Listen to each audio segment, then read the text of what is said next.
प्रिय भक्तों, आप सभी को श्री कृष्ण जन्माष्टमी की हार्दिक शुभकामनाएं। आज हम आप सभी लोगों को श्री कृष्ण जन्माष्टमी की एक अत्यंत महत्वपूर्ण कथा सुनाने वाले हैं। जो लोग जन्माष्टमी का व्रत रखते हैं उनको यह कथा अवश्य सुननी चाहिए। इससे हर मनोकामना पूर्ण होती है और सभी पाप मिटते हैं। भाद्रपद कृष्ण अष्टमी को श्री कृष्ण जन्माष्टमी कहते हैं क्योंकि यह दिन भगवान श्री कृष्ण का जन्म दिवस माना जाता है। इसी तिथि की घनघोर अंधेरी आधी रात को रोहिणी नक्षत्र में मथुरा के कारागार में वासुदेव की पत्नी देवकी के गर्भ से भगवान श्री कृष्ण ने जन्म लिया था।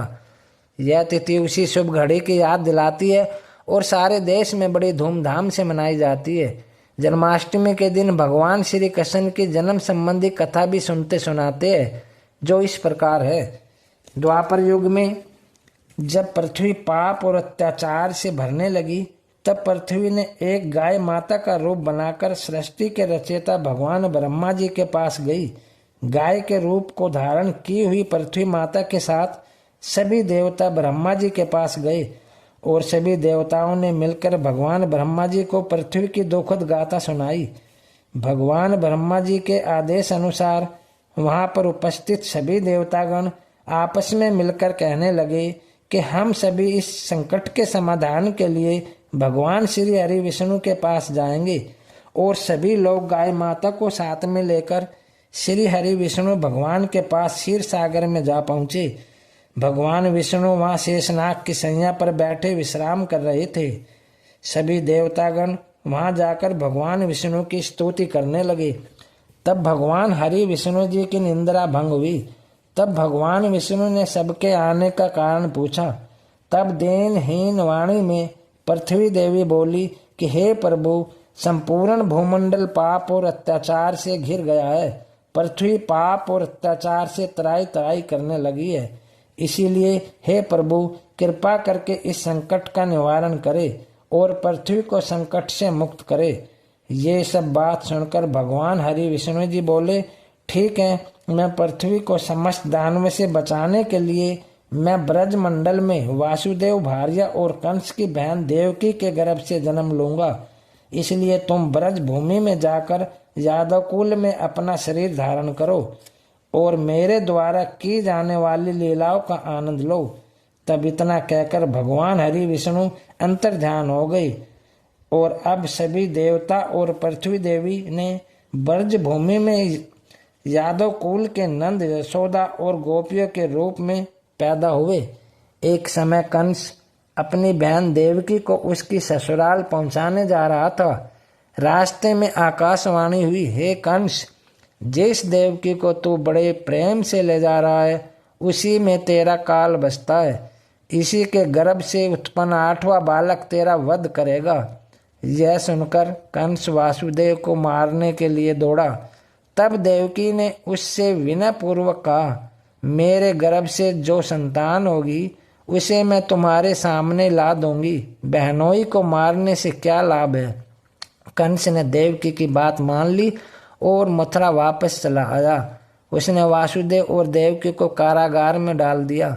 वासुदेव देवकी के एक एक करके 7 बच्चे हुए और 7 को जन्म लेते ही कंस ने मार डाला। अब 8वां बच्चा होने वाला था। कारागार में उन पर कड़े पहरे बैठा दिए गए। उसी समय नंद की पत्नी यशोदा को भी बच्चा होने वाला था। उन्होंने वासुदेव देवकी के दुखी जीवन को देख 8वें बच्चे की रक्षा का उपाय रचा। जिस समय वासुदेव देवकी को पुत्र पैदा हुआ, उसी समय संयोग से यशोदा के गर्भ से एक कन्या का जन्म हुआ, जो और कुछ नहीं सिर्फ माया थी। जिस कोठरी में देवकी वासुदेव कैद थे, उसमें अचानक प्रकाश हुआ और उनके सामने शंख चक्र गदा पद धारण किए चतुर्भुज भगवान प्रकट हुए। दोनों भगवान के चरणों में गिर पड़े। तब भगवान ने उनसे कहा, अब मैं पुनः नवजात शिशु का रूप धारण कर लेता हूँ। तुम मुझे इसी समय अपने मित्र नंद जी के घर वृंदावन में भेजाओ और उनके यहाँ जो कन्या जन्मी है उसे लाकर कंस के हवाले कर दो। इस समय वातावरण अनुकूल नहीं है, फिर भी तुम चिंता न करो, जागते हुए पहरेदार सो जाएंगे, कारागृह के फाटक अपने आप खुल जाएंगे और उफनती अथाह यमुना तुमको पार जाने का मार्ग दे देगी। उसी समय वासुदेव नवजात शिशु रूप श्री कृष्ण को सूप में रखकर कारागृह से निकल पड़े और अथाह यमुना को पार कर नंद जी के घर पहुँचे। वहाँ उन्होंने नवजात शिशु को यशोदा के साथ सुला दिया और कन्या को लेकर मथुरा आ गई। कारागृह के फाटक पूर्ववत बंद हो गई। अब कंस को सूचना मिली कि वासुदेव देवकी को बच्चा पैदा हुआ है। उसने बंदी गृह में जाकर देवकी के हाथ से नवजात कन्या को छीनकर पृथ्वी पर पटक देना चाहा, परंतु वह कन्या आकाश में उड़ गई और वहां से कहा, अरे मूर्ख, मुझे मारने से क्या होगा? तुझे मारने वाला तो वृंदावन में जा पहुंचा, वह जल्द ही तेरे पापों का दंड देगा। यह है कृष्ण जन्म की कथा। तो प्रिय भक्तों, प्यार से बोलो जय श्री कृष्णा, जय श्री कृष्णा। वीडियो कैसी लगी कमेंट करें और लाइक और सब्सक्राइब अवश्य करें।